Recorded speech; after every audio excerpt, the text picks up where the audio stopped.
Before I tell you this story, I need to know something. Do you have children? Have you ever noticed how they stare at empty corners, wave at nothing, talk to people you can't see? Maybe you've heard your kid mention an imaginary friend who knows things they shouldn't know, who tells them secrets, who wants them to come outside at night. Drop a comment if you've experienced this. And if this is your first time hearing what really happens on tribal lands when children start disappearing, hit that subscribe button.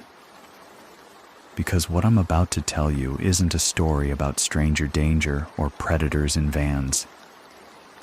It's about something older, something that understands children see the world differently than adults, something that uses that against them. My name is Kai Benali, and I'm a police officer with the Navajo Nation Police Department stationed in Shiprock, New Mexico. I've been back on the res for exactly 1 week. Before that, I spent 8 years with Albuquerque PD, working patrol and eventually making detective in the Property Crimes Division. I left when I was 20, right after my parents died in a house fire. I was angry, confused, and convinced that leaving was the only way to build a life that made sense. My younger sister Emma stayed. She became a teacher at Shiprock Elementary, married a good man, had a daughter. We talked maybe twice a year, and every conversation ended with her asking when I was coming home. 2 months ago, she died in a single-vehicle crash on Highway 64, half a mile from the elementary school where she taught 2nd grade. The police report said she swerved to avoid something in the road, overcorrected, and hit a utility pole at 43 miles per hour. She wasn't wearing her seatbelt, which made no sense because Emma was meticulous about safety. The impact killed her instantly. She was 28 years old. I came back for the funeral. I planned to stay 3 days, settle her affairs, and return to Albuquerque. But her husband, Michael, pulled me aside at the reception and said something that changed everything. He said Emma had been acting strange in the weeks before she died. Distracted, frightened. She'd started locking all the doors and windows at night, even in summer heat. She'd stopped letting their daughter Sage play outside after dark, and she'd been asking questions about missing children, about old stories, about things Michael didn't understand. He showed me Emma's personal notebook, the one she kept for lesson planning. The last 20 pages weren't about curriculum. They were about children who'd vanished from the Shiprock area over the past year. 7 names, 7 faces, ages 4 through 8. Emma had drawn maps, timelines, connections I couldn't follow. On the final page, she'd written one sentence. The children see them first. Why doesn't anyone listen? 3 days later, I applied to the Navajo Nation Police Department. 4 weeks after that, I was standing in Captain Rita Nez's office at the Shiprock station, being welcomed back to a home I'd spent 8 years trying to forget. Captain Nez was maybe 52, with iron gray hair pulled back in a traditional bun, and eyes that seemed to catalog everything about you in the first 10 seconds. Her uniform was crisp, her desk organized, and on the wall behind her hung something that immediately caught my attention. A framed document, old enough that the paper had yellowed around the edges, with text typed on what must have been a manual typewriter. The header read, Navajo Nation Police Shiprock District Child Safety Protocols. Your sister spoke of you often, Captain Nez said, gesturing for me to sit. She was proud when you made detective in Albuquerque, even if she wished you'd come home sooner. Her expression softened slightly. Emma was a good person, a good teacher. The children loved her. Thank you, I managed. I appreciate that. Before you start patrol, I need you to read something. She stood and walked to the framed protocols. These were written in 1952 by my grandfather, Captain Raymond Nez. He was the first Navajo officer in this district. Over 30 years of service, he documented patterns that didn't fit standard police work. These protocols are the result of that documentation. I approached the frame and began reading. Navajo Nation Police Shiprock District Child Safety Protocols. Rule 1. When a child under age 7 reports seeing people that adults cannot see, document the report in detail. Take it seriously. Children in this age group often perceive threats before adults recognize danger. Rule 2. Never dismiss a child's warning about the tall ones, the smiling friends, the people who know my name, or similar descriptions. These reports require immediate investigation and parental notification. Rule 3. If multiple children in different locations describe the same imaginary friend within a 48-hour period, initiate Code Amber procedures, regardless of whether any child is currently missing. Rule 4. When investigating reports of children's imaginary friends near roadways, approach with extreme caution. Do not make direct eye contact with any figure that appears disproportionate or moves with irregular gait. Retreat and call for backup immediately. Rule 5. If you hear children's voices singing or calling from multiple directions simultaneously, turn off your radio and remain silent for 10 minutes. Do not attempt to locate the source. Rule 6.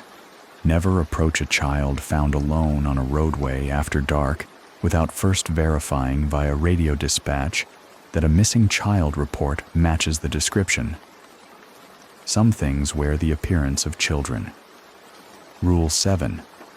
If a child goes missing and is later found with no memory of their absence, mandatory 72-hour medical observation is required.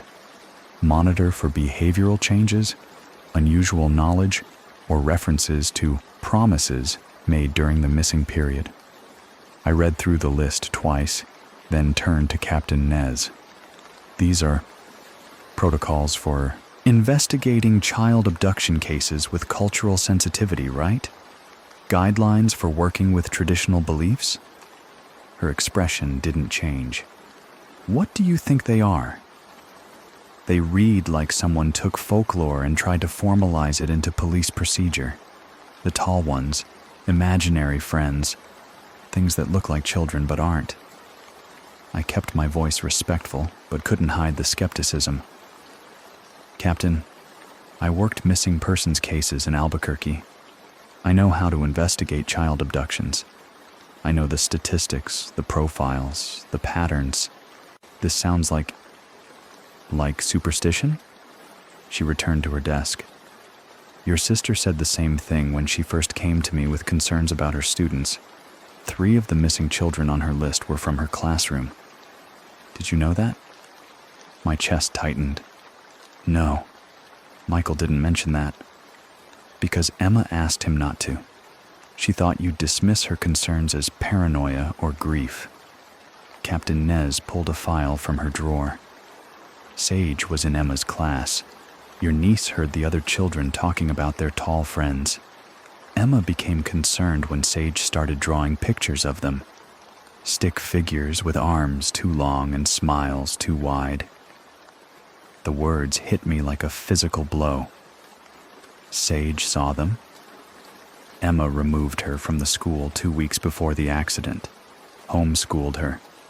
Wouldn't let her play with other children. She opened the file. Your sister died investigating something she believed was real. Whether you think these protocols are superstition or not, you're going to follow them, because they keep officers alive and they keep children safe. Do we understand each other? Yes, ma'am.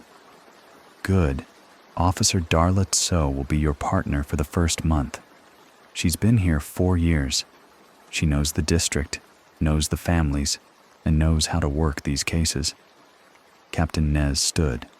She's waiting outside. And Kai, welcome home. Darla Tso was leaning against a patrol unit when I walked out, sipping coffee from a travel mug. She was maybe 26, with her hair in a practical braid and the kind of alert posture that suggested former military or competitive athletics. When she saw me, she straightened up, but didn't smile. "You're Emma's brother," she said. Not a question.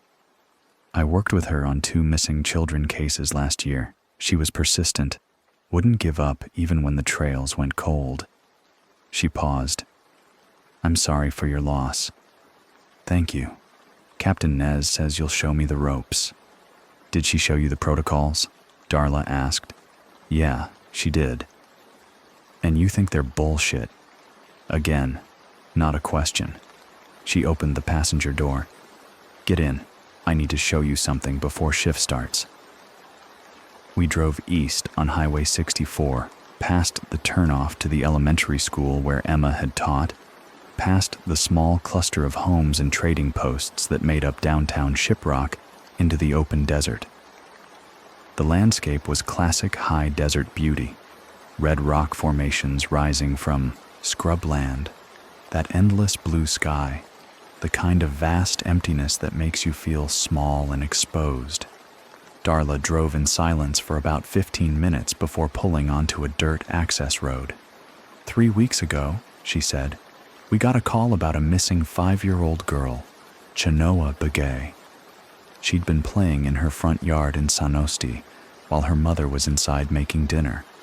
When her mother came out 20 minutes later, Chenoa was gone. We searched for 3 hours before we found her 2 miles from home, sitting by the side of the road, barefoot, completely calm. Did she say what happened? Said she went to play with her tall friends. Said they told her nice things and wanted to show her something special, so she walked with them. But when we asked her to describe them, she couldn't. Couldn't remember their faces, couldn't remember what they showed her, couldn't remember anything except that they were tall and they smiled a lot. Darla pulled to a stop. What she could remember was the song they sang, taught it to her mother that night. It was a traditional Navajo mourning song, the kind sung at funerals. Chenoa is 5 years old. She's never been to a funeral. Her mother never taught her that song. We got out of the vehicle. Darla walked about 30 yards into the scrubland, and I followed. She stopped and pointed at the ground. "This is where we found her." I looked down. The dirt was still disturbed from the search, but clearly visible were footprints. Small ones, child-sized, barefoot. Chenoa's prints. They came from the west, walking in a steady, straight line, and beside them were other prints, adult-sized. Shoes looked like men's boots, size 11 or 12. The adult prints walked parallel to the child prints for maybe 20 feet. Normal stride, normal spacing. Then they changed. I knelt down to get a closer look. The boot prints began to elongate, the stride lengthening unnaturally. The tread pattern became less distinct, and then, over the course of maybe 5 feet, the prints transformed into something else entirely. Not boots, not human feet, something with claws, 4 of them. The gait shifted from bipedal to quadrupedal, and the depth of the prints increased, like whatever made them had gained significant weight. The child's prints continued walking normally the entire time, right up until they stopped at the roadside where Chenoa had been found. The other prints, the transformed ones, continued into the desert and disappeared. "I've been a cop for 4 years," Darla said quietly. "Before that, I was an MP in the Army for 6. I've investigated crime scenes, processed evidence, testified in court. I know what's real and what's not." She pulled out her phone and showed me photos she'd taken of the prints from multiple angles. "I also know what I saw here. And I know your sister saw things too before she died. Things that made her afraid." I stared at the prints, trying to find a rational explanation. Someone could have faked this, staged it to scare people or perpetuate myths. But the prints were clearly made at the same time, the same weather exposure, the same dust settlement, and the transition was so gradual, so detailed in the way the boot tread faded into claw marks. "What do you think made these?" I asked. "I think something walked beside Chenoa, something that wanted her to trust it, so it walked on two legs like a person. And then when it didn't need to pretend anymore, it changed." Darla put her phone away. "Your sister was investigating 7 missing children. I think she found something. I think whatever she found got her killed, and I think it's still out there." We drove back to Shiprock in silence. My head was spinning with images, the protocols on Captain Nez's wall, the morning song a 5-year-old shouldn't know, the footprints that transformed mid-stride, Emma's notebook with 7 names and the question, "Why doesn't anyone listen?" That evening, after my shift ended, I drove to the crash site. It was easy to find. The utility pole still bore the scar where Emma's car had struck it, and someone had placed flowers at the base, probably Michael and Sage. The flowers were fresh, changed within the last day or two. The elementary school was visible from here, maybe half a mile down the road. Emma would have been driving home. This stretch of Highway 1 she'd traveled thousands of times. What had she seen that made her swerve so violently? What had been in the road?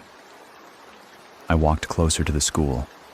There was a chain-link fence surrounding the playground, and attached to that fence were dozens of drawings, children's artwork, the kind teachers put up to celebrate creativity. Most were typical: houses with smoking chimneys, families holding hands, animals and rainbows. But as I walked along the fence, I noticed a pattern in some of them. Stick figures, always in groups of 3, always drawn very tall with arms that extended too long, reaching down towards smaller figures that I assumed were the children themselves. And the faces, when the children had drawn faces on these tall figures, showed smiles that were too wide, stretching beyond where mouths should end, filled with too many teeth rendered as simple lines, but somehow deeply unsettling. One drawing had text at the bottom in a child's careful handwriting. "My tall friends say nice things." Another, "They know my name and they wave." A third, "They want me to come play after dark." I pulled out my phone and took pictures of every drawing that featured the tall figures. 17 of them. 17 children in this school had drawn the same thing: disproportionate figures with too long arms and too wide smiles. My phone buzzed with a text from Darla. "Tomorrow we have a welfare check in San Osti. Family hasn't seen their son since yesterday afternoon. He's 6. Be ready." I stood there in the dying light, looking at the children's drawings, and for the first time since Emma's funeral, I felt something beyond grief. I felt the cold, creeping certainty that she'd been right. The children saw them first, and no one had listened until it was too late. The Yazzie residence sat at the end of a long dirt road in San Osti, about 20 miles east of Shiprock. It was a small manufactured home with a traditional hogan built beside it, the kind of setup you saw a lot on the res, modern convenience next to cultural tradition. As we pulled up at 9:15 in the morning, I could see the grandmother standing outside, wringing her hands. She was maybe 70, dressed in traditional clothing, her face creased with worry that went beyond normal concern. Darla greeted her in Navajo, and they spoke for a few minutes while I surveyed the property. Nothing looked obviously wrong. No signs of forced entry, no vehicles that didn't belong, just the quiet stillness of a rural home on a weekday morning. But the grandmother kept glancing at the windows of the manufactured home, and I noticed her hands were shaking. Michael didn't come home last night, Darla translated. She last saw him around 4 in the afternoon yesterday. He was playing in his room. His grandfather was watching him while she went to town for groceries. When she got back at 6, the grandfather was... She paused, listening as the grandmother continued in Navajo. She says he was sitting in his chair, staring at something. Wouldn't respond to her. She thought maybe he'd had a stroke. She called 911, but when the EMTs got here an hour later, he was dead. Cause of death? I asked. Heart attack, they think, but Mrs. Yazzie says his eyes were open, says he looked terrified, and Michael was gone. We approached the house with the grandmother following behind, still speaking rapidly in Navajo. Darla's expression grew darker with every word. She says Michael had been talking about his tall friends for the past week. She told him it was just imagination, that he shouldn't make up stories. She didn't think... Darla trailed off. She didn't know about the protocols. The front door was unlocked. Inside, the home was neat and well kept, with family photos on the walls and the smell of fry bread still lingering from breakfast someone had made yesterday. The living room was small, a couch, a TV, and a recliner facing the front window. In that recliner sat the body of Michael's grandfather. The EMTs had left him in place pending the medical examiner's arrival, but I could see immediately that Mrs. Yazzie was right. His eyes were open, staring at the window, with an expression of absolute terror frozen on his face. His mouth hung slack, and his hands gripped the armrests so tightly that his knuckles had gone white. This wasn't the peaceful look of a heart attack. This was a man who died afraid. I looked at what he'd been staring at. The window was a standard sliding type, maybe 5 feet wide and 4 feet tall. The glass was covered in handprints. Dozens of them, small handprints, child-sized, pressed against the glass from the outside. They overlapped each other in places, creating a chaotic pattern that covered nearly every inch of the window. Jesus, I whispered, moving closer. Darla was already examining them with her flashlight. Look at the placement. The highest handprints were at least 8 feet off the ground. I went outside and confirmed it. The window was standard height from the ground, maybe 3 feet at the sill. There was nothing outside to stand on. No ladder, no furniture. Just dirt and scrubland. For a child to make prints that high, they would have had to be lifted by something, or they would have had to be tall enough to reach on their own. Michael's room is in the back, Darla said, her voice tight. We need to see it. Michael Yazzie's bedroom was what you'd expect for a 6-year-old boy. Toys scattered on the floor, a small bed with superhero sheets, posters of basketball players on the walls. But what caught my attention immediately were the drawings taped above his desk. At least 30 of them, all featuring the same subject. Tall stick figures with elongated arms and wide smiles, standing next to a much smaller figure that had "me" written above it in crayon. One drawing showed 3 tall figures holding hands with the small one in the middle. The caption read, "My tall friends say nice things about me." Another depicted the tall figures outside a window at night, waving. They wave at me when it's dark. A third showed the small figure walking away from a house, holding hands with one of the tall figures. They want to show me something special. I felt my stomach turn. This was exactly what Emma had documented in her notebook.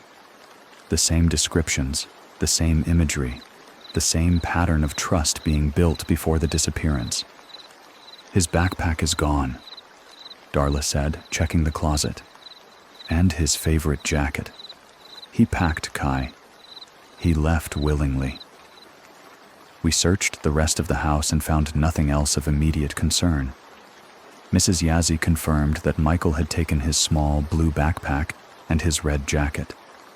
She said he'd been excited about something for the past few days, talking about a special place his friends wanted to show him, but she thought he meant children from school. Outside, the tracking was easier in daylight. Michael's footprints led away from the back door, small sneaker treads heading west into the desert. The stride was even, unhurried. He'd walked away calmly, not running, not struggling. And beside his prints were the others. Adult-sized boot prints at first, size 11, maybe 12. They walked parallel to Michael's for about 30 feet, maintaining a steady human gait. Then they began to change, just like the prints Darla had shown me yesterday. The stride lengthened impossibly. The boot tread faded. The prints deepened and transformed into something with claws, the gait shifting from 2 legs to 4. But Michael's prints never faltered, never showed panic. He'd kept walking normally, even as whatever was beside him transformed into something that definitely wasn't human. We followed the tracks for maybe 200 yards. They led into rougher terrain, winding between rock formations and through patches of scrub brush. The sun was bright and hot, temperature already pushing 80 degrees, even though it was only mid-morning. Sweat soaked through my uniform shirt as we climbed over a small ridge. That's when I saw them. 3 figures stood in the distance, maybe 400 yards away, on the crest of a higher ridge. They were tall. Even at this distance, I could tell they were well over 6 feet, possibly 7. Their proportions were wrong. Arms too long, torsos too thin, heads that seemed slightly too large. They stood perfectly still, facing our direction. "Darla," I said quietly. She looked up from the tracks she'd been photographing, followed my gaze, and immediately tensed. "Don't look directly at them," she said, her voice sharp. "Protocol 4. "What are they?" "I don't know, but they're not people." She began backing away slowly, pulling me with her. "We need to leave. Now." As if responding to her words, the figures began to move. Their gait was wrong, joints bending at angles that didn't match human anatomy, movements too fluid and too jerky at the same time, like watching a video that skips frames. They weren't approaching us, just moving laterally across the ridge, but even that motion was deeply unsettling. Then, the whistling started. It came from 3 different directions simultaneously, one from where the figures stood on the ridge, one from our left maybe 100 yards away, and one from behind us. The sound was high-pitched and melodic, almost musical, but wrong in a way I couldn't articulate. It raised every hair on my body and triggered some primal instinct that screamed danger. "Protocol 5, Darla said, turning off her radio. "Silent for 10 minutes. Don't make a sound." We retreated to the patrol unit in silence, moving as quickly as we could without running. The whistling continued, seeming to follow us, always from 3 directions, always perfectly coordinated. My hand went to my service weapon twice, but Darla shook her head sharply each time.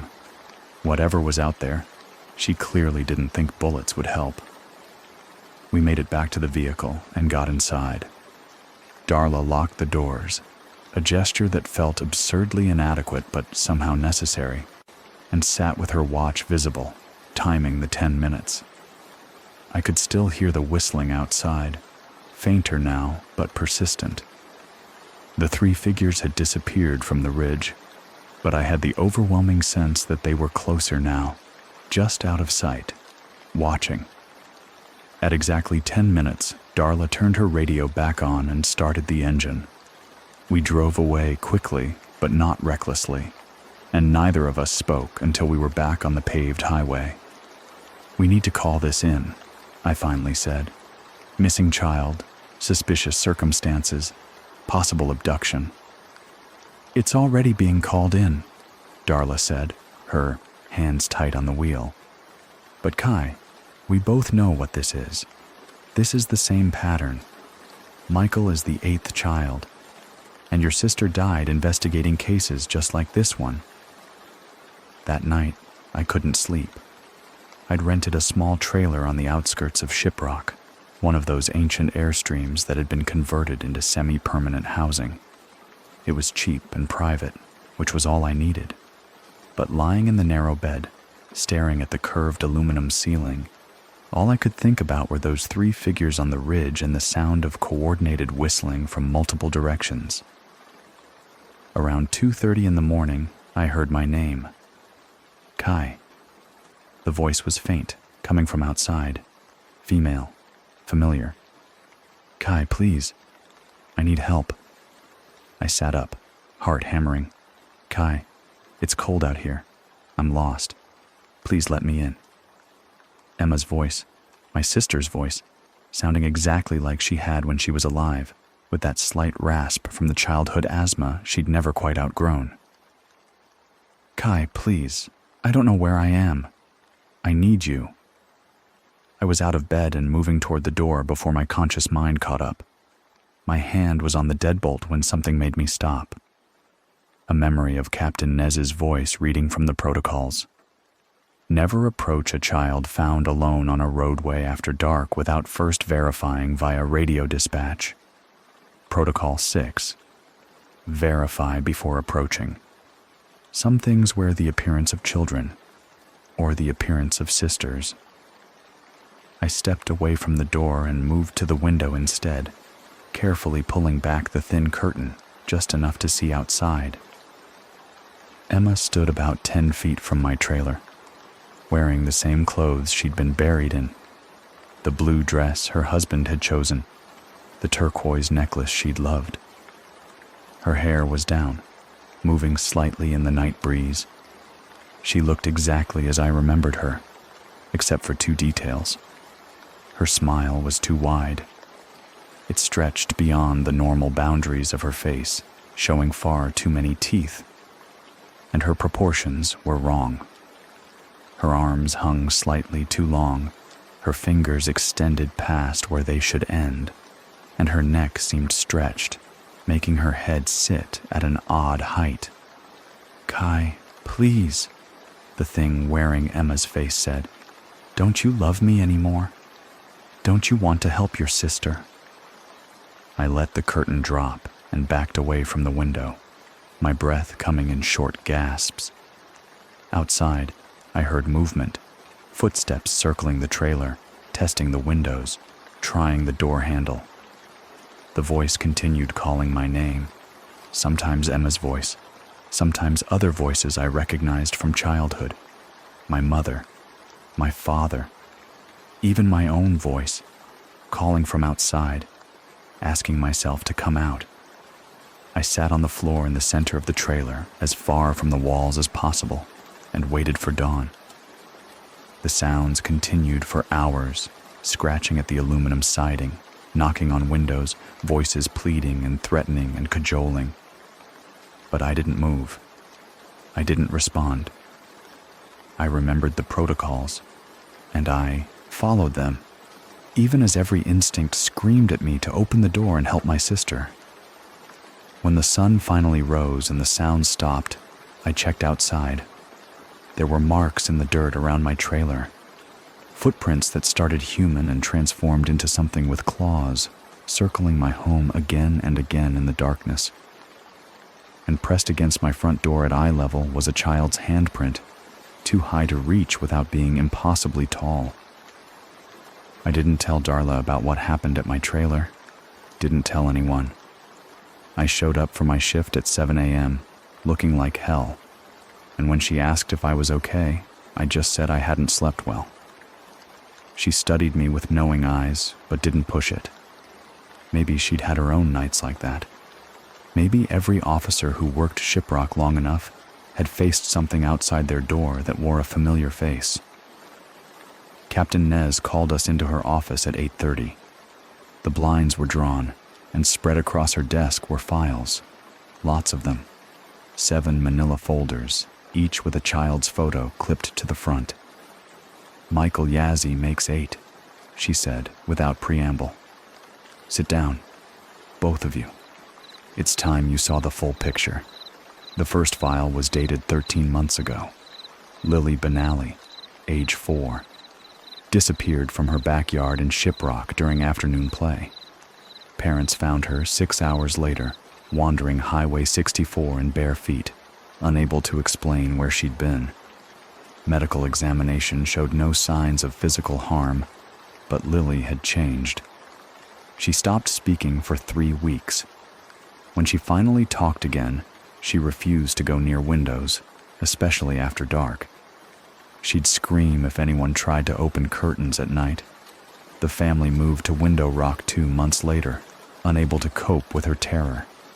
The second, Marcus Totachin, age 7, vanished during a family gathering in Sanastee 11 months ago. Found the next morning 5 miles away, sitting by the roadside, calm but unable to remember anything. He drew pictures obsessively after that, always the same image. Tall figures with 2 long arms reaching down toward children. His parents enrolled him in therapy. It didn't help. He still drew the pictures, hundreds of them. Only 2 of the 8 came back, Captain Nez said. The other 6 are still missing. No bodies recovered, no ransom demands, no evidence of trafficking or sexual assault. They simply vanished. She pulled out a map of the Shiprock area with red pins marking locations. Each disappearance occurred within 3 days of the new moon. Each child had reported seeing or talking to imaginary friends in the week prior. Each family dismissed it as normal childhood behavior. I studied the map.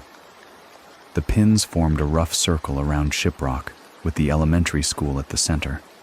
Emma's crash site was marked with a black pin. Emma knew about this pattern, I said. She discovered it 4 months ago. She came to me with her research, timelines, witness statements from parents, the moon phase correlation. She wanted me to launch, pouch from his pocket, and set it on the desk.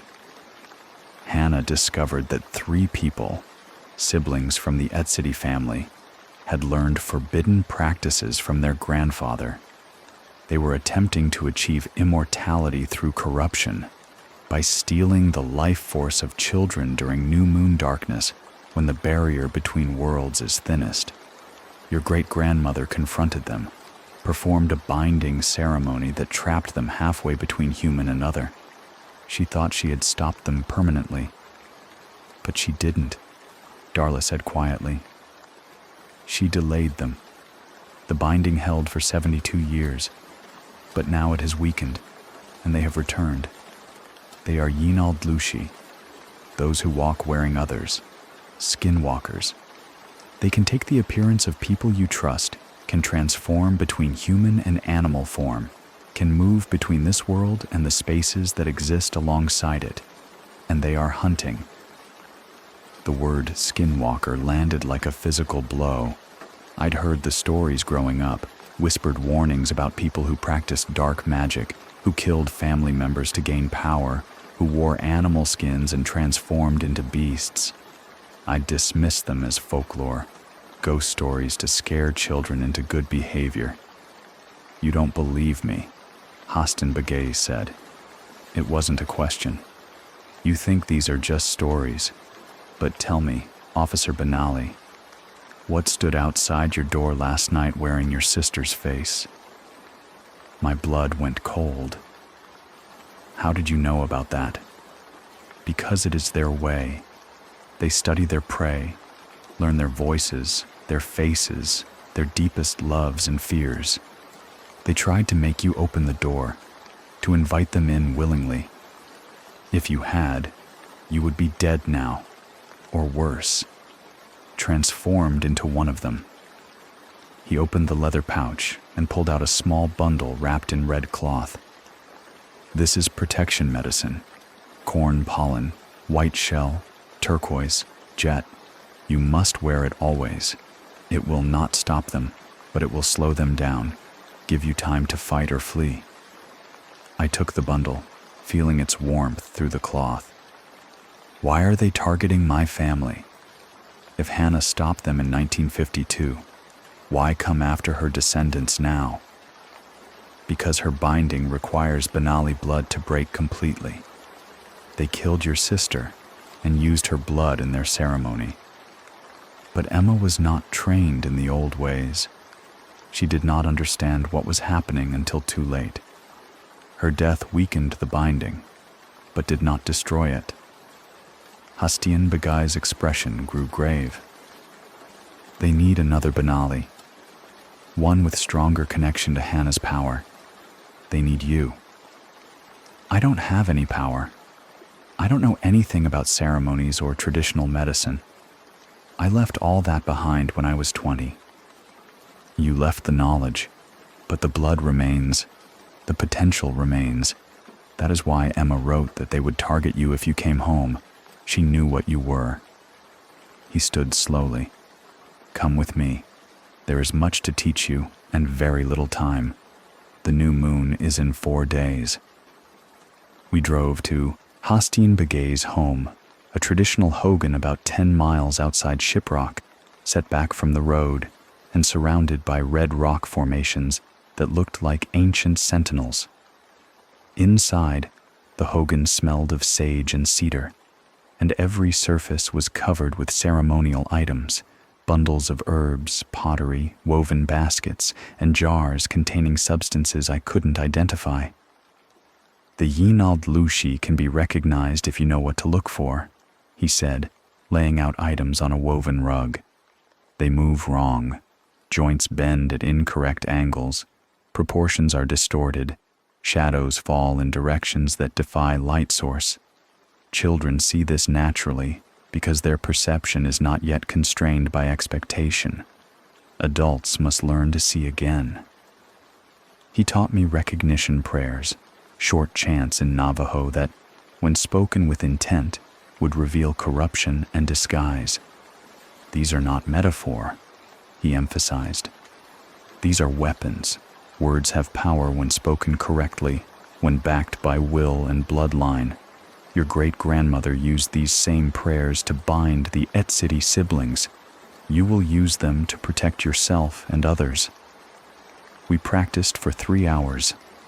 My tongue stumbled over the Navajo words I'd half forgotten from childhood, but Hastian Begai was patient, correcting my pronunciation, making me repeat phrases until they felt natural. With each repetition, something shifted inside me, a sensation like remembering something I'd never consciously known, like accessing knowledge that had been waiting dormant in my blood. Good, Hastian Begai finally said. You learn quickly. Hannah's gift is strong in you, but knowing prayers is not enough. You must also understand your enemy. He pulled out a folder, old newspaper clippings from 1952, yellowed and brittle. The Etsidi siblings, Randall, Judith, and Marcus. They were ages 18, 22, and 15 when Hannah bound them. They would be 90, 94, and 87 now, if they had aged normally. But they did not. The transformation they began has kept them suspended, neither fully alive nor dead. And they are patient. They waited 72 years for the binding to weaken. I studied the newspaper photos. 3 young Navajo faces, unremarkable except for their eyes.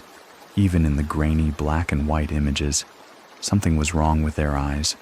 Too reflective, too aware. Where are they now? I asked. Their grandfather's compound near Red Valley. It has been abandoned for decades, but recently there have been reports. Lights at night. Sounds like children singing. Vehicles that come and go in darkness. Hastian Begai met my eyes. You should not go there, but I know you will. When you do, take this. He handed me a larger bundle, heavier than the first. Emergency protection. If you are cornered, if they are close, and you have no escape, open this and speak the words I taught you. It will buy you time, perhaps enough. Back at the station, Darla had been busy. She'd created a board in the conference room, photos of all 8 missing, children arranged chronologically, with maps and timelines and Emma's research notes pinned alongside. In the center, she'd added 3 new photos, driver's license images pulled from state records. Randall at City, age 90, Judith at City, age 94, Marcus at City, age 87. Except the photos showed people who looked no older than 40, the same 3 faces from the 1952 newspaper clippings, barely aged, with those same wrong eyes staring out from their license photos. Found them in the system, Darla said. They still hold title to their grandfather's property at Red Valley. They file taxes. They exist legally. But there's no employment records, no credit history, no social media presence. Nothing that proves they actually participate in normal society. Just enough paperwork to avoid attention. We need to go there, I said. I know. I've been waiting for you to say that. She pulled on her duty belt. Captain Nez approved a welfare check. Officially, we're following up on reports of trespassing and suspicious activity. Unofficially, she touched the protection bundle visible under her shirt collar. We're walking into something bad. The Et City compound was 40 minutes from Shiprock, accessible only by a rough dirt road that wound through increasingly isolated terrain. The landscape here was harsh, steep canyon walls, sparse vegetation, and an oppressive silence broken only by the wind. As we drove closer, my protection bundle began to feel warm against my chest, and the air inside the patrol unit seemed to thicken, like driving through invisible resistance. The compound consisted of 3 structures: an old stone house that looked like it dated from the 1930s, a newer metal building that might have been a workshop, and a collapsed hogan with the doorway facing north, a violation of tradition so blatant it made my skin crawl. No vehicles, Darla observed as we pulled up. Place looks abandoned. But it didn't feel abandoned. It felt watched. We approached the main house with standard caution, announcing ourselves as police, receiving no response. The front door was unlocked. Inside, the house was dusty and clearly hadn't been regularly occupied for years. Furniture covered with sheets, old photographs on the walls showing the Et City family through the decades, always the same 3 siblings looking eerily unchanged while parents and grandparents aged and died around them. The metal building was different, recently used. The floor had been swept clean, and in the center of the space, someone had created a ceremonial area. A large circle drawn in what looked like dried blood, with symbols I didn't recognize radiating outward from the center. And arranged around the circle in perfect spacing were 7 pairs of children's shoes, small sneakers, sandals, worn boots, each pair positioned to face the circle's center, as if the children who'd worn them had been standing there. The shoes were dusty, but not ancient. Some looked only weeks old. And on the concrete floor, dark stains that I knew without testing were blood. Jesus Christ, Darla whispered. This is where they brought them. I was photographing the scene when I felt it. That same presence I'd sensed at the Yazzie residence, the feeling of being watched by something that wasn't quite human. I looked up. 3 figures stood in the doorway of the metal building, backlit by the afternoon sun so their features were shadowed. But even in silhouette, I could see they were wrong. Too tall, too thin, proportions that didn't match human anatomy. They stepped forward into the light, and I saw their faces clearly for the first time.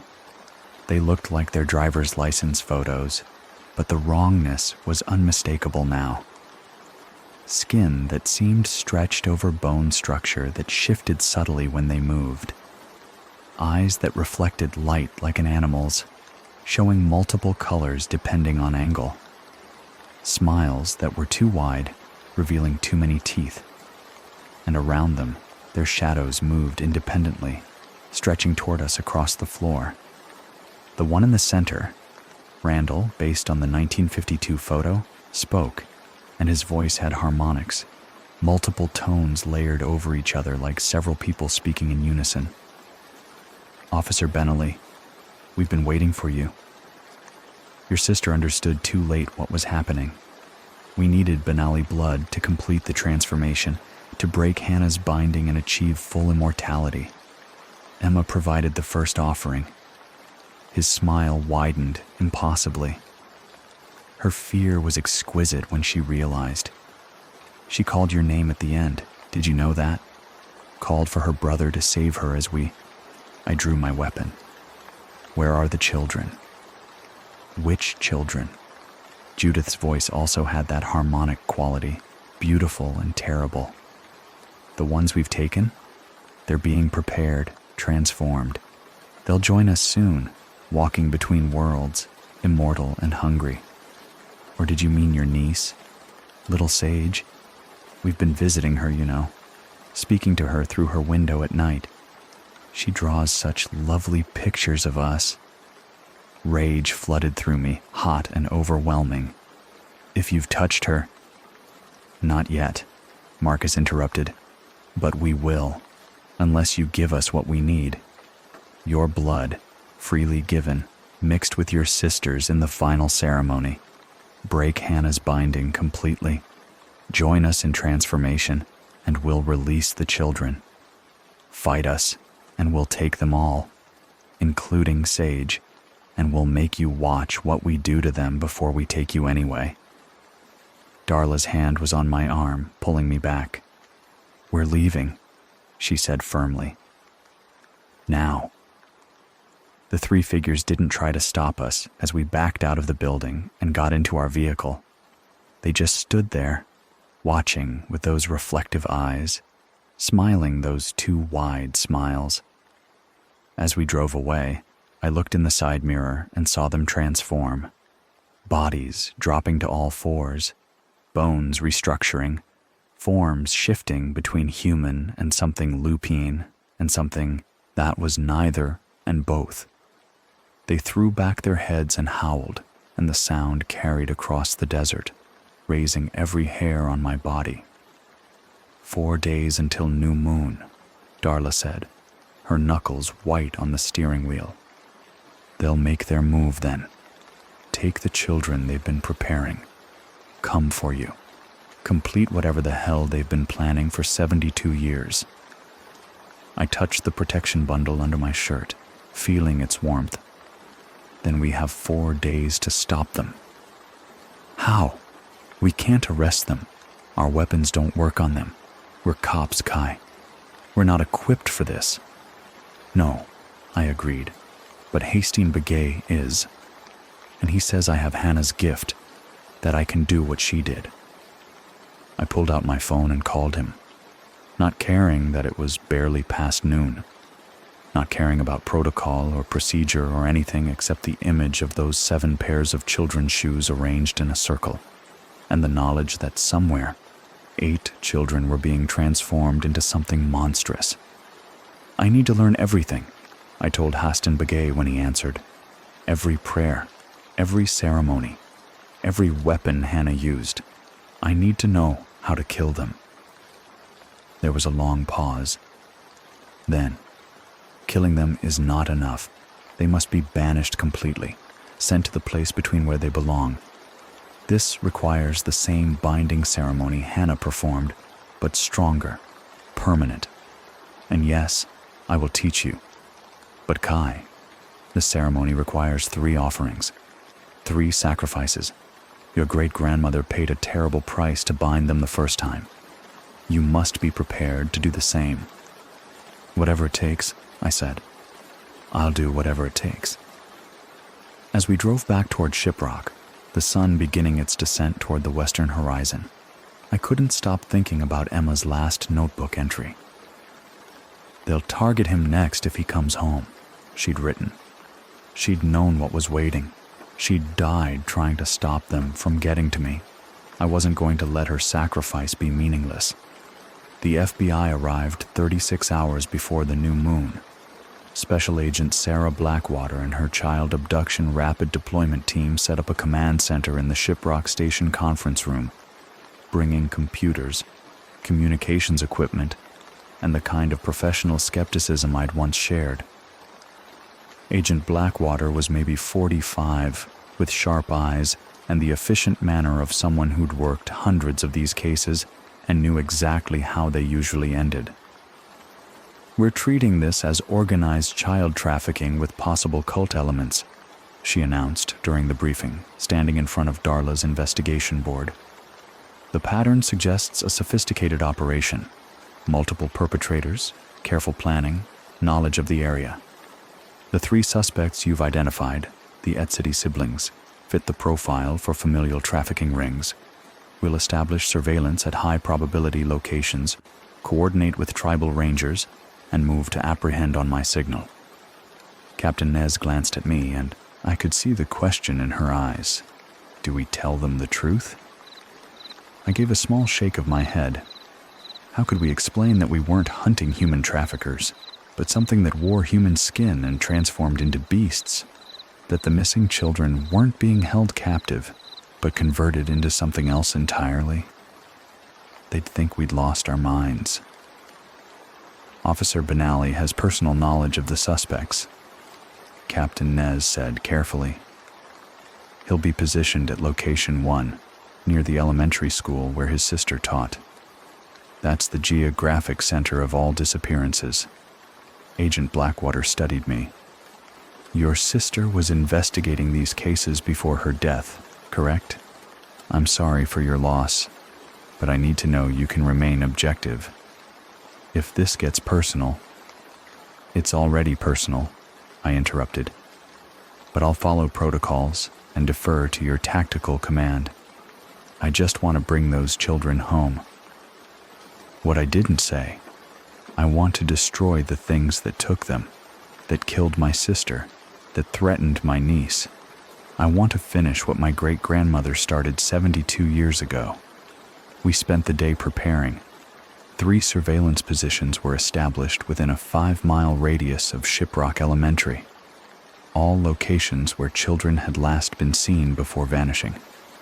Location 1 was a ridge overlooking the school playground, where I'd found those disturbing drawings on the fence. Location 2 covered the stretch of Highway 64 where Emma had died. Location 3 monitored the access road leading toward the Etsity compound in Red Valley. Each position had 2 officers, night vision equipment, and direct radio communication with the command center. FBI tactical teams were on standby 15 minutes out. On paper, it looked professional and comprehensive. In reality, I knew we were preparing for something our equipment and training couldn't handle. Hastien Begay arrived at the station as the sun was setting, carrying a large ceremonial bundle. Agent Blackwater looked uncomfortable when Captain Nez explained that a traditional blessing ceremony would be performed for all personnel before the operation began, but she didn't object. Probably thought it was cultural sensitivity, keeping the tribal officers calm. We gathered in the parking lot as twilight painted the sky deep purple. Hastien Begay moved among us, speaking prayers in Navajo, sprinkling corn pollen, pressing small medicine bundles into each person's hands. When he reached the FBI agents, several of them exchanged skeptical glances, but they accepted the bundles politely. When Hastien Begay came to me, he spoke quietly in English so only I could hear. "The protection will hold against direct attack, but not against invitation. They will try to make you come willingly.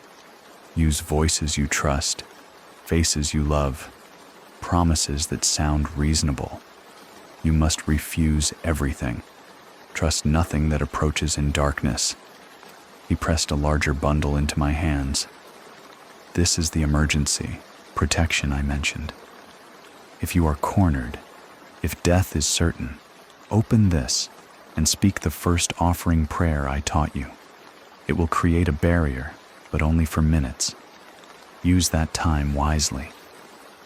The 3 offerings, I said. You told me Hannah paid a terrible price. What did she sacrifice? His ancient eyes held mine. Her sight, her ability to walk between worlds, and 30 years of her life. The ceremony aged her 3 decades in a single night. She lived 35 more years after that, but she was never the same. Blind, weakened. But the children were saved, and the Etsity siblings were bound. Sometimes the price of protection is everything we have. I swallowed hard. If it saves those kids, I'll pay it. I know you will. That is why the ceremony will work for you. Hannah's blood runs true. He placed his hand on my shoulder. May you walk in beauty, Kai Benali, and may you return with the dawn. Darla and I drove to location 1 in silence. The new moon meant total darkness. No ambient light except stars and the distant glow of Shiprock's few streetlights. We parked on the ridge overlooking the elementary school and set up our equipment. Night vision scopes, thermal imaging, radio, backup batteries. Everything we'd need for a long night of surveillance. You really think they'll come tonight? Darla asked as we settled in. Hastin Begay says new moon is when they're strongest, when the barrier between worlds is thinnest.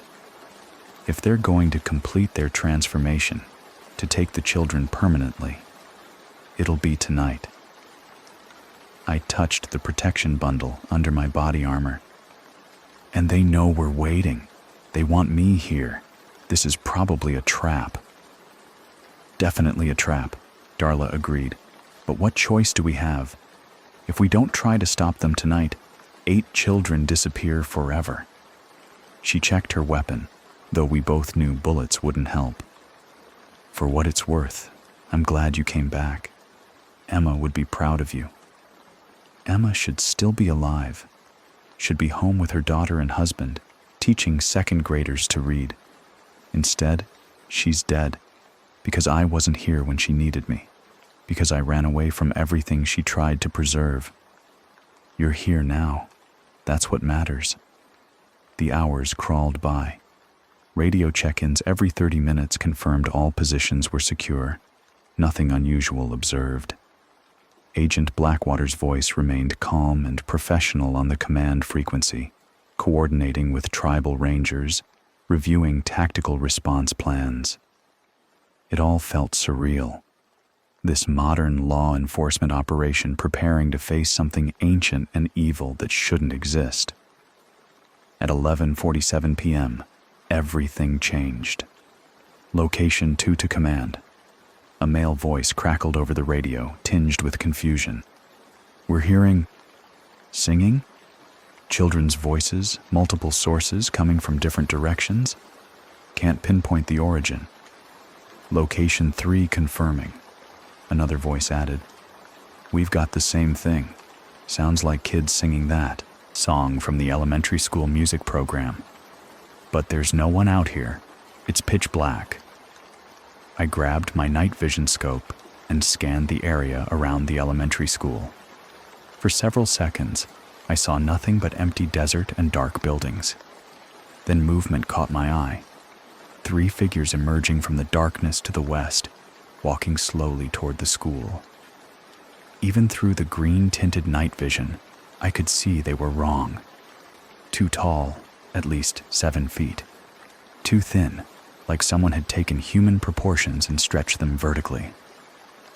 They walked on 2 legs, but their gait was off, joints bending at angles that didn't match human knees and hips, movements too fluid and too jerky simultaneously. Darla, I whispered. West side, 3 subjects approaching the school. She looked through her scope, and I heard her sharp intake of breath. That's them, the Etsity siblings. But they're... Jesus, Kai, what are they doing? As we watched, the 3 figures stopped about 50 yards from the school fence. They stood perfectly still for a moment, then began to change. Their bodies contorted, spines curving in ways that should have broken bones. their arms elongated further, fingers stretching into something that was half hand, half claw. They dropped to all fours, but instead of becoming fully animal, they maintained human elements. Hands that were still recognizably hands, faces that were still recognizably faces, just twisted and wrong. The transformation took maybe 30 seconds. When it was complete, 3 creatures crouched where the human-shaped figures had stood, things that were part human, part coyote, part something else that had no name. And they were singing in children's voices, the same elementary school song I'd heard at Sage's winter concert last year. All units, we have visual confirmation of suspects at location 1, I reported, trying to keep my voice steady. 3 individuals displaying unusual behavior. Request tactical team response. Location 2 to command. The radio erupted with panic. We're under attack. Multiple subjects approaching our position. They look like children, but they're moving wrong, climbing the rocks like animals. We need backup now. Location 3, same situation. Children climbing on our vehicle. Jesus Christ, they're just kids, but their eyes. The transmission cut to screaming and static. At the elementary school, more figures were emerging from the darkness. Small ones this time, child-sized, moving with the same wrong fluidity as the 3 larger creatures. Through the night vision scope, I counted them. 8 children. The missing 8, including Michael Yazzie, who'd vanished just days ago. But they weren't children anymore. Not entirely. They moved in perfect synchronization, climbing over the school fence with impossible agility, their eyes reflecting the starlight with that same animal quality I'd seen in the Ed City siblings. They were singing louder now, all 8, voices in perfect harmony, a sound that was beautiful and horrifying. They're making more, Darla breathed. Oh God, they've turned the missing children into more of them. The radio had become chaos, multiple positions reporting attacks, officers screaming for backup, Agent Blackwater trying to coordinate response through the confusion. All tactical teams converge on location 2, officers under active assault. Location 1 to command, I transmitted.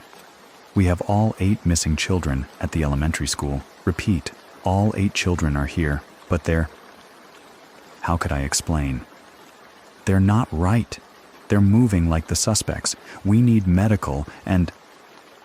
The patrol unit rocked violently as something landed on the roof. Then another impact. And another. I looked up through the windshield and saw them. The transformed children crawling across our vehicle like insects, faces pressed against the glass, smiling those 2 wide smiles, scratching at the windows with fingers that had become claws. "Get out!" Darla yelled, reaching for her door handle. The driver's side window exploded inward in a shower of safety glass. Small hands reached through, impossibly strong, grabbing Darla's arm, her hair, pulling her toward the shattered opening. She screamed and fought, her weapon falling to the floorboard as she was dragged halfway through the window. I grabbed her duty belt, trying to pull her back, but there were too many of them. 8 pairs of hands, child-sized but with adult strength, hauling her out of the vehicle. The last thing I saw before she disappeared into the darkness was her face, eyes wide with terror, mouth open in a scream that was cut short. "Darla!" I lunged for the driver's door, but more children swarmed over the hood, blocking my exit. Their faces pressed against the windshield, some I recognized from the missing persons photos. Michael Yazzie, Lily Benally, Marcus Totachin. All of them changed, corrupted, eyes glowing green in the darkness. I scrambled into the back seat as the front windshield began to crack under their weight. My hand found the keys still in the ignition. I threw myself into the driver's seat, started the engine, and slammed the accelerator down. The patrol unit lurched forward with creatures still clinging to it. They fell away as I gained speed, their bodies tumbling across the ground. In my rearview mirror, I saw them stand up immediately, unhurt, and begin chasing, running on all fours at impossible speeds, keeping pace as I hit 40 miles per hour, then 50, then 60. The radio was still screaming. Position 2 is overrun. Officer down. They're everywhere. Position 3, we're retreating. They took Jackson, pulled him right through the window. I turned onto Highway 491, pushing the vehicle to 85 miles per hour. The creatures behind me didn't slow. They ran at highway speeds, effortlessly matching my velocity. And ahead, more figures emerged from the desert, converging on the road. Some were the transformed children. Some were larger. The 3 Etsity siblings in their half-human, half-beast forms. And some wore faces I recognized. My mother, dead for 8 years, running alongside my vehicle on all fours. My father, dead in the same house fire, keeping perfect pace on the other side. Emma, my sister Emma, wearing the blue dress from her funeral, running with the same wrong joint articulation, smiling that too wide smile. I knew they weren't real, knew these were just the creatures wearing stolen faces, using my grief against me. But seeing Emma's face twisted into that thing, watching her run on hands that had become claws, nearly broke me. Something heavy landed on the hood with a metallic crash. Randall Etsity, in his transformed state, human face stretched over an elongated skull, body that was neither human nor coyote, but something caught between, hands with too many joints gripping the hood. He pulled himself forward until his face was pressed against the windshield, those reflective eyes locked on mine. "We're going to make you watch what we do to children, forever," he said, and his voice was clear through the glass, that harmonic quality making the windows vibrate. Your sister watched. She understood at the end, understood that she couldn't stop us, that her death was just the beginning, and now you'll understand too. I yanked the wheel hard to the right, deliberately heading toward the rocky embankment at 85 miles per hour. Randall's eyes went wide, the first expression that looked genuinely human I'd seen from him, and then we hit. The impact was catastrophic. The patrol unit left the road, struck rocks, and rolled. The world became a chaos of breaking glass, shrieking metal, and violent rotation.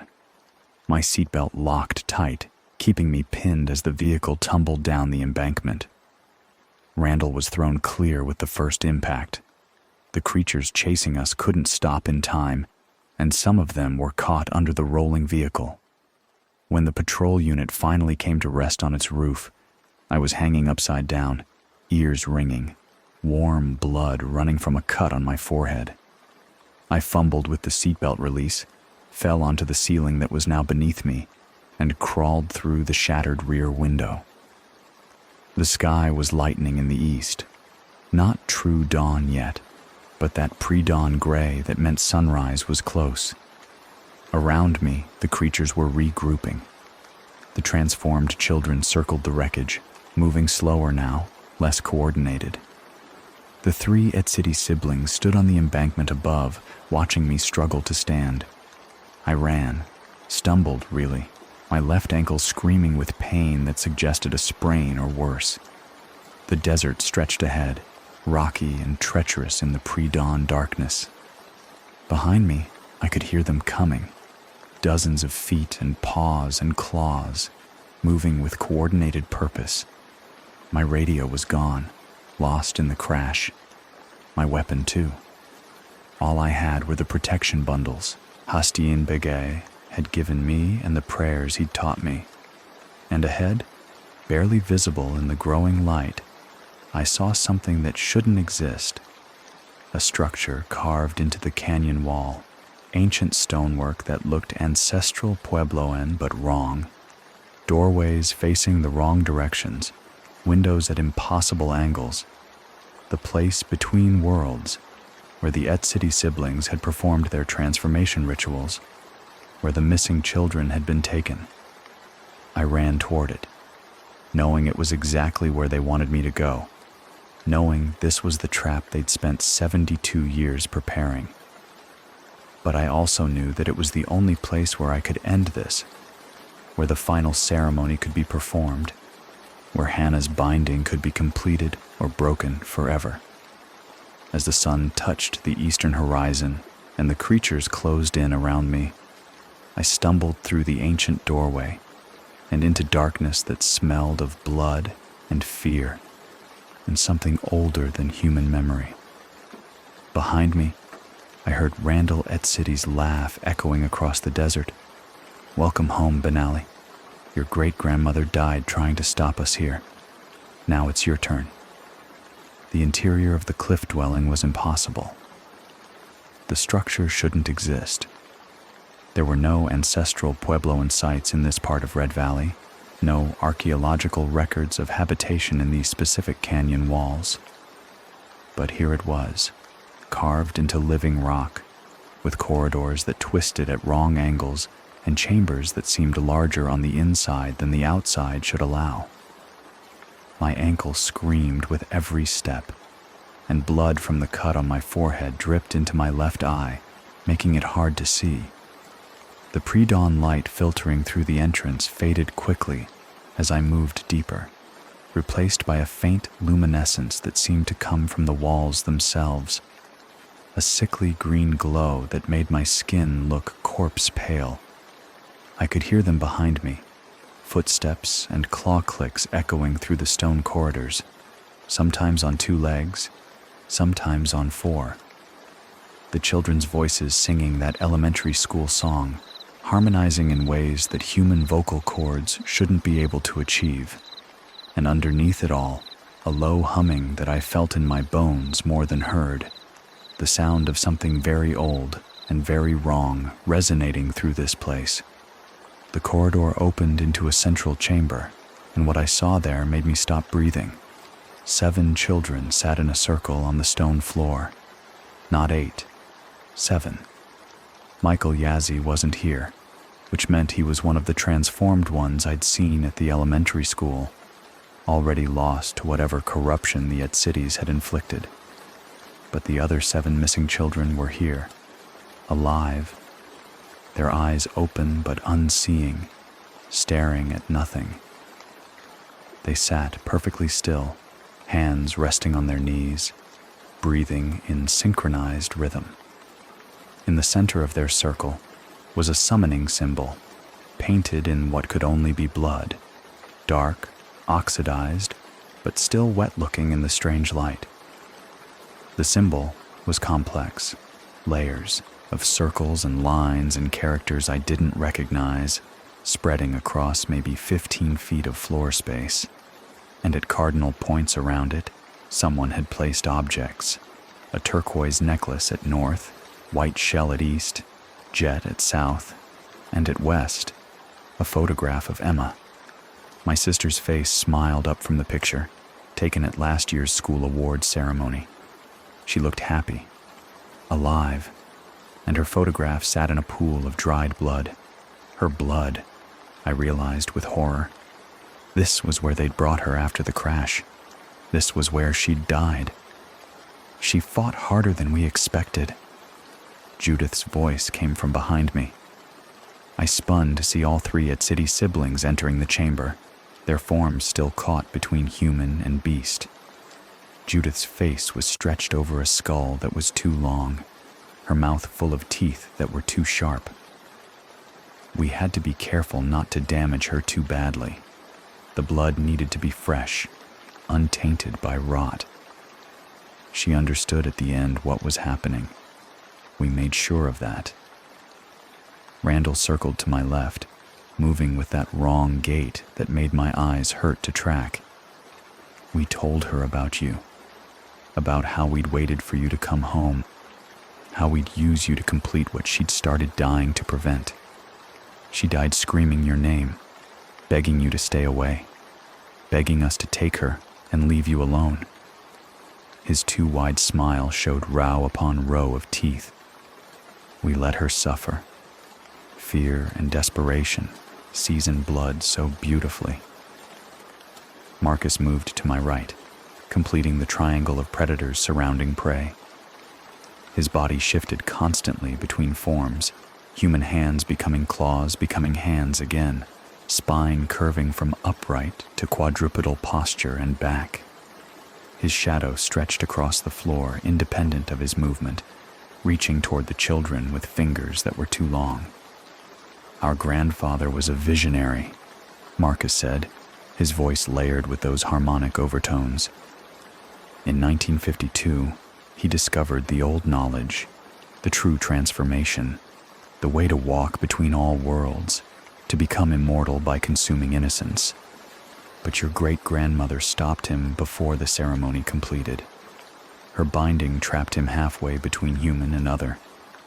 He died slowly over 30 years, rotting from the inside, unable to complete the transformation or reverse it. We watched him suffer, Judith added.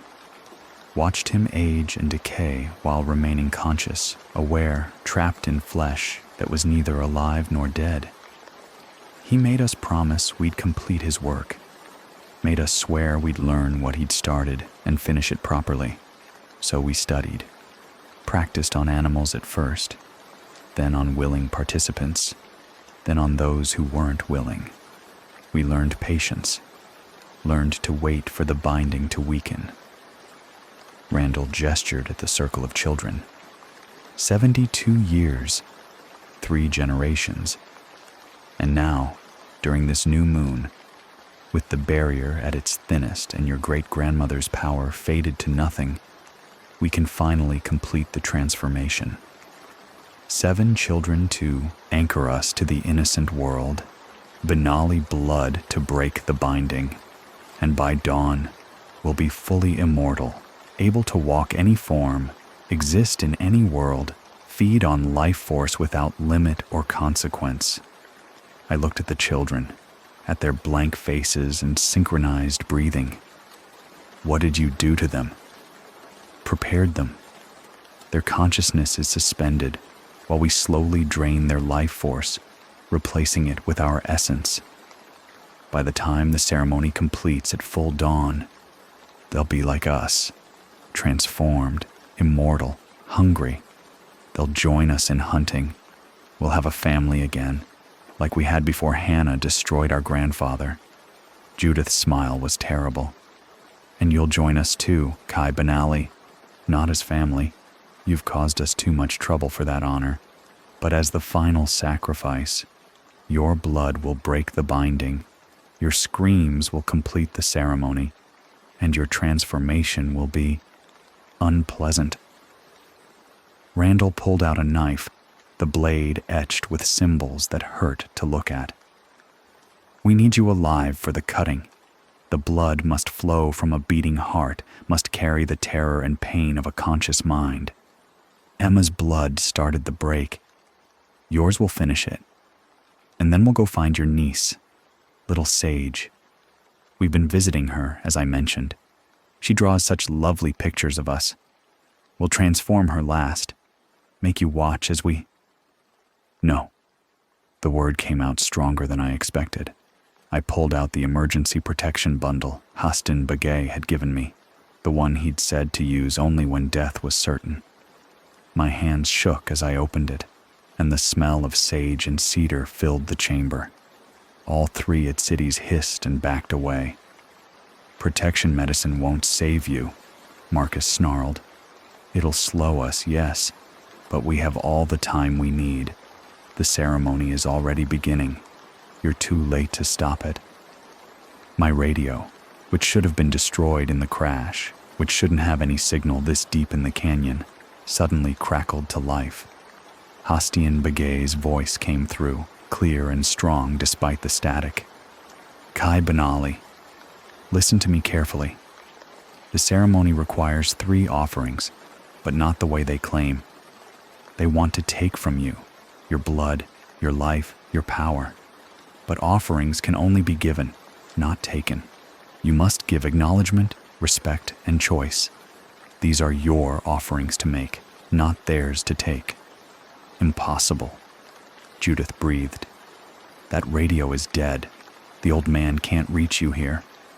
But Hastin Begay's voice continued.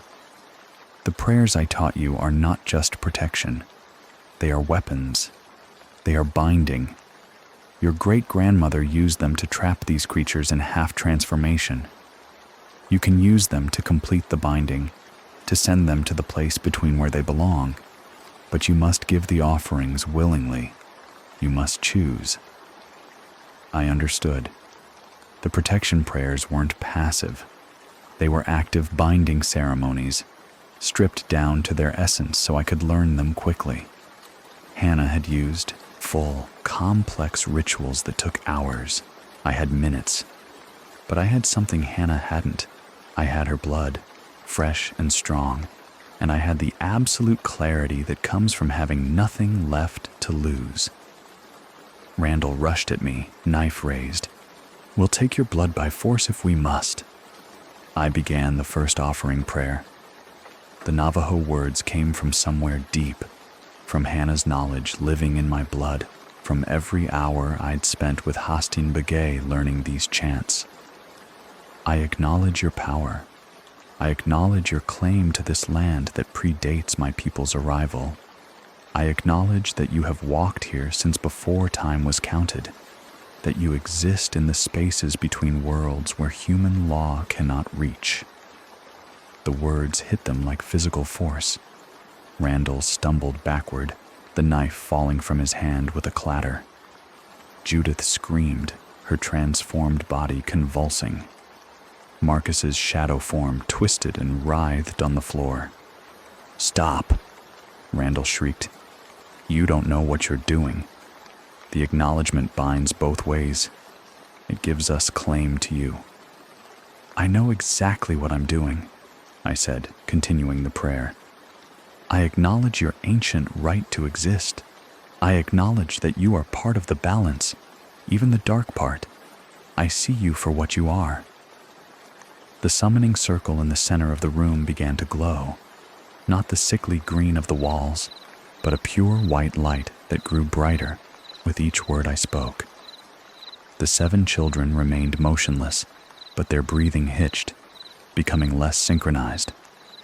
I moved to the second offering, speaking through the pain in my ankle, through the blood dripping from my forehead. I respect your power and your transformation. I respect that you chose a difficult path, that you sacrificed your humanity for something you believed was greater.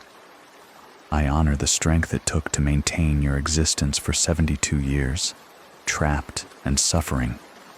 The 3 Etsidis were writhing now, their forms shifting rapidly between human and beast and something that was neither. But I reject your claim to innocence. I reject your right to harm children. I reject your belief that immortality justifies corruption. I honor your power and reject your claim. The white light from the circle intensified, and I saw something forming in its center, a doorway, or a tear, or something my mind couldn't properly process. It looked like a hole in reality, showing darkness shot through with colors that didn't exist in normal vision. Marcus lunged at me despite the pain the prayers were causing him. His clawed hand caught my shoulder, tearing through my uniform shirt and gouging deep furrows in my flesh. You're killing us. You're sending us back to the nothing. You were already in the nothing, I said. You've been there for 72 years. Hannah's binding just kept you from dragging others with you. I pulled out the small knife from the protection bundle, a traditional blade meant for ceremonial cutting. My hands were steady as I drew it across my left palm, feeling the sharp pain, watching Benelli blood well up in the cut. This was the third offering, the choice. I choose to stand between you and innocence, I said, letting blood drip onto the summoning circle, onto Emma's photograph, onto the ancient stone floor. I choose to complete Hannah Benally's work. I choose to bind you permanently to the place between, where you can exist but cannot harm. I choose to protect these children and all children who come after. I choose this freely, understanding the cost, accepting the price. The blood hit the circle, and the white light exploded upward, filling the chamber with radiance so bright I had to close my eyes. The City siblings were screaming now, all three of them, their voices rising in terrible harmony. Through my closed eyelids, I could see them transforming rapidly, human to coyote to something ancient and massive with too many limbs, then back to human, then to shadow, then to forms that my mind refused to comprehend. "You don't understand," Judith shrieked. "The binding works both ways. You're tying yourself to us. You'll be trapped in the between, just like—" "I understand," I said, opening my eyes to look directly at them despite the blinding light. "Hannah paid with her sight and 30 years of her life. I'll pay with whatever it takes, because that's what my sister would have done. That's what my great-grandmother did. That's what it means to choose protection over power." The light reached its peak intensity, and the doorway in the center of the circle tore fully open. The pull was immense, like a vacuum, and the three City siblings were dragged toward it screaming. Their forms came apart as they were pulled through, Randall's human face separating from his coyote skull, Judith's shadow peeling away from her body, Marcus fragmenting into dozens of versions of himself across multiple forms. "We'll come back," Randall's voice echoed as he was pulled through. "Bindings weaken. We'll always come back." "Then someone will always be here to bind you again," I said. "That's the choice we make. Every generation, forever if we have to." The three of them were pulled fully through the doorway, their screams cutting off abruptly. The hole in reality sealed itself with a sound like thunder, and the white light faded. The summoning circle on the floor cracked and crumbled, turning to dust. Emma's photograph was gone, consumed by the light, but I could have sworn I saw her face one more time in the fading radiance, not the twisted version the creatures had worn, but Emma herself, smiling, at peace. The 7 children gasped simultaneously and collapsed. I stumbled toward them, my ankle giving out, falling to my knees beside the nearest child, Lily Benally, the 4-year-old who'd been taken 13 months ago. Her eyes fluttered open, actually seeing for the first time since I'd entered this chamber. "Where are we?" she whispered. "I want to go home." Around the circle, the other children were waking, confused, frightened but alive in themselves. Not transformed, not corrupted. Just children who'd been trapped in a nightmare and were finally waking up. I pulled out my radio, not questioning how it still worked, and keyed the transmit button. "This is Officer Kai Benally. I have 7 children, alive and safe. Location is—" I looked around at the impossible architecture, at the stone walls that shouldn't exist. "Red Valley area. I need medical response and extraction. Multiple children need immediate attention." Captain Nez's voice came back, thick with emotion. "Kai, we thought you were— Your vehicle was found destroyed. Darla is in critical condition but stable. We have rescue teams searching. Can you give us better coordinates?" I looked toward the entrance of the cliff dwelling, where dawn light was now streaming in. "Follow the light," I said. "There's a structure that shouldn't be here. You won't miss it." As I sat with the 7 children, waiting for rescue, I felt something shift inside me. A weight settling, or maybe a door closing. I could feel that I'd changed, that the ceremony had taken something from me in exchange for binding the Cities. My vision in my left eye was blurry, and I suspected it wouldn't get better. My hands trembled with exhaustion that felt bone deep, cellular. And when I looked at my reflection in a piece of broken pottery, I saw gray hair at my temples that hadn't been there yesterday. Small prices, acceptable prices. The children were safe. Emma's death had meaning. Hannah's work was complete, or as complete as these things ever got, because I could feel it. The binding was strong, stronger than Hannah's had been, but not permanent. Nothing was ever permanent. In another 72 years, or maybe 100, or maybe 200, the binding would weaken, and someone else would have to stand where I stood now, make the choices I'd made, pay the prices that protection demanded. But that was a problem for another generation. For now, 7 children were going home. The rescue teams found us 40 minutes after dawn. I heard the helicopters first, then voices calling through the canyon. Then Captain Nez herself appeared in the entrance of the cliff dwelling, backlit by morning sun, her expression shifting from relief to shock as she took in the scene. 7 children huddled around me, the crumbled remains of the summoning circle, and the changes already visible in my appearance. "Kai," she breathed. "What happened here?" "I finished it," I said simply. "The binding is complete. The Etsidis are gone. The children are safe." Paramedics swarmed in, checking the children for injuries, wrapping them in thermal blankets, speaking in calm voices as they prepared them for transport. The kids were confused and traumatized, but physically unharmed. No signs of abuse or malnutrition, despite being missing for weeks or months. Whatever the Etsidis had done to suspend them had preserved their bodies, even as it trapped their minds. As I was helped out of the cliff dwelling on a stretcher, my ankle was definitely broken, the medics confirmed. I watched the structure in the growing daylight. In the harsh morning sun, it looked less impossible, more like a natural cave formation that clever hands had modified. But I knew what I'd seen inside, knew what had existed in that place, and I knew it wouldn't be there much longer.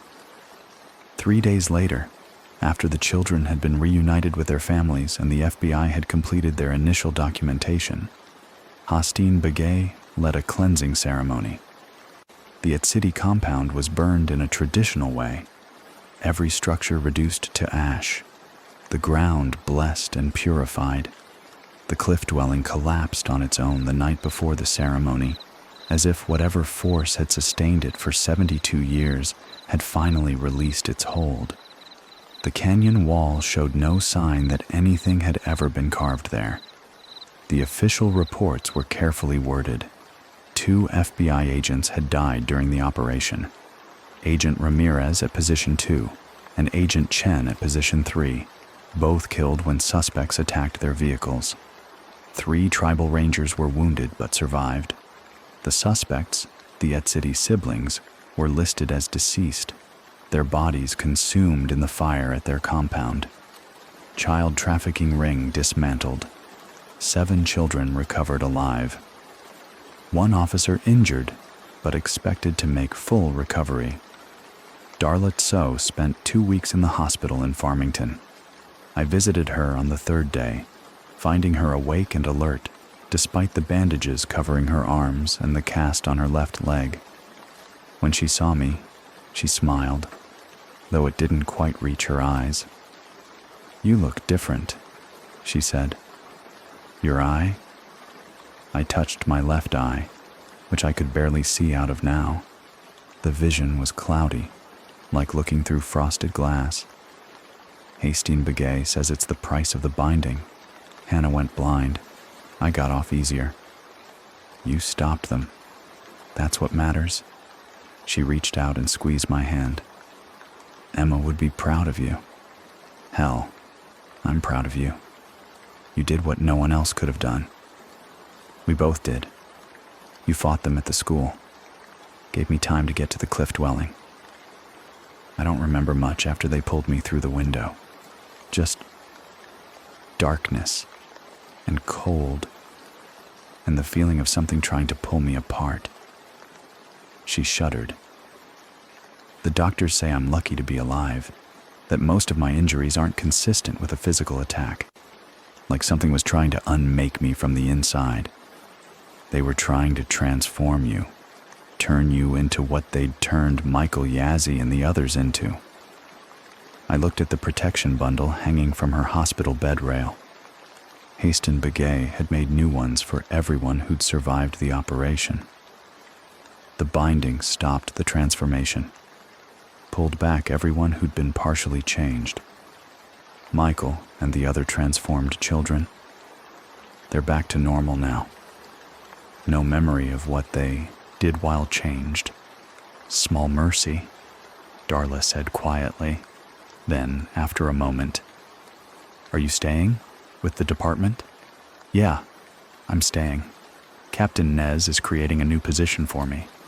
Someone needs to know how to handle cases like this, and I owe it to Emma to finish what she started." 3 months passed. My ankle healed slowly, requiring physical therapy and a persistent limp that the doctors said might be permanent.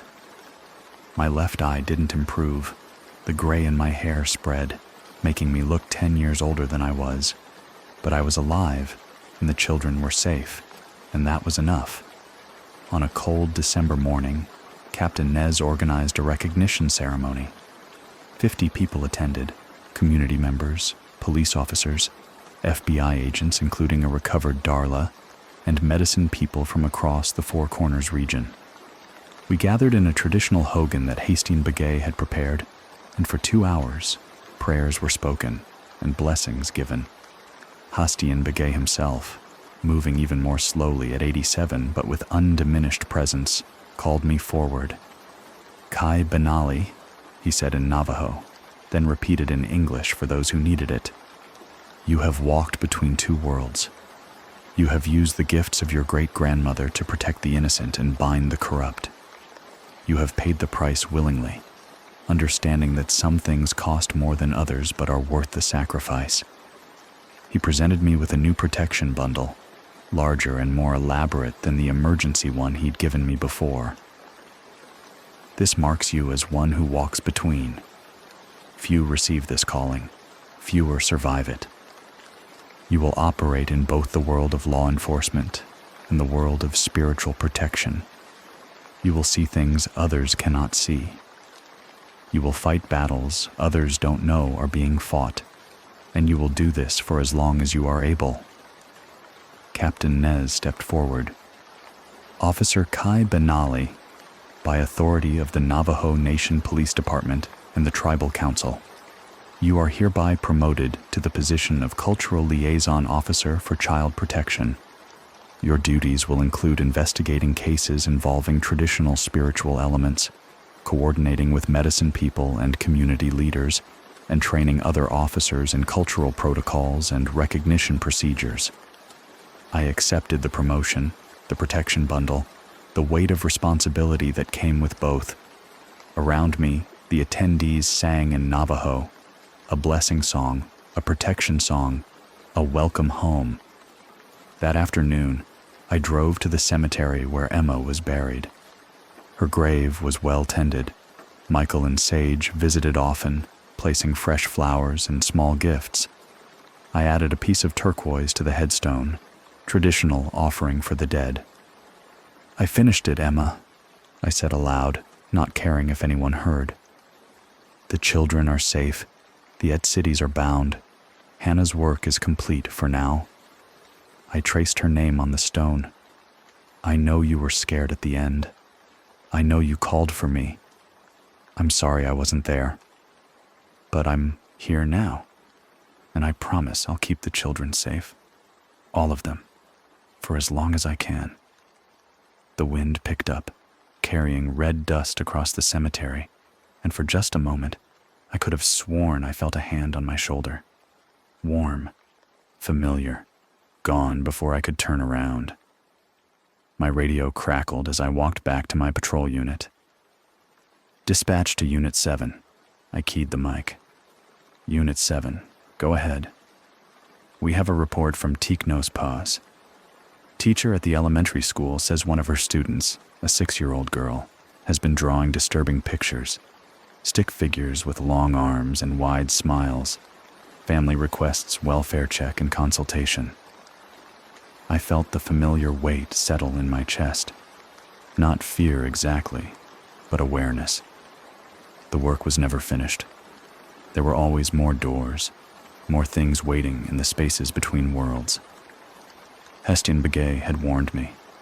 You closed one door, but there are many doors, and many things waiting behind them.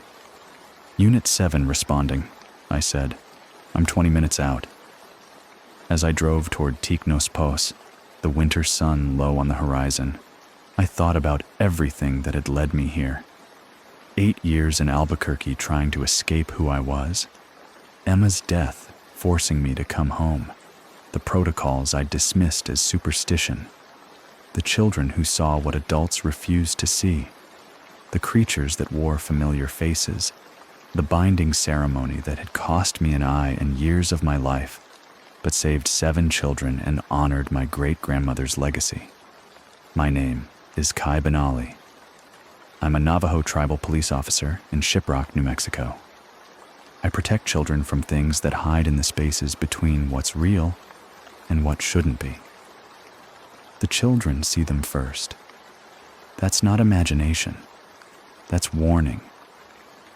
And I listen. Because my sister died protecting them. Because my great-grandmother spent her life binding the darkness. Because there are things in this world that exist alongside human law. Things that require different knowledge, different weapons, different sacrifices. I wear a badge and I carry a gun. I also wear protection medicine and I speak binding prayers. I operate in both worlds because that's what the job requires. That's what the children need. The children see them first. And when they do, I'll be there. I'll investigate. I'll protect. I'll fight battles that won't appear in official reports, against enemies that don't exist in FBI databases. Because this is what I do. This is what I've chosen. This is the price and the privilege of walking between. And I'll keep doing it for as long as I'm able. For Emma. For Hannah. For all the children who see things in the darkness and need someone to believe them. For every child who draws pictures of tall friends with 2 long arms and 2 wide smiles. I'm coming. I'll always be coming. This is what I do.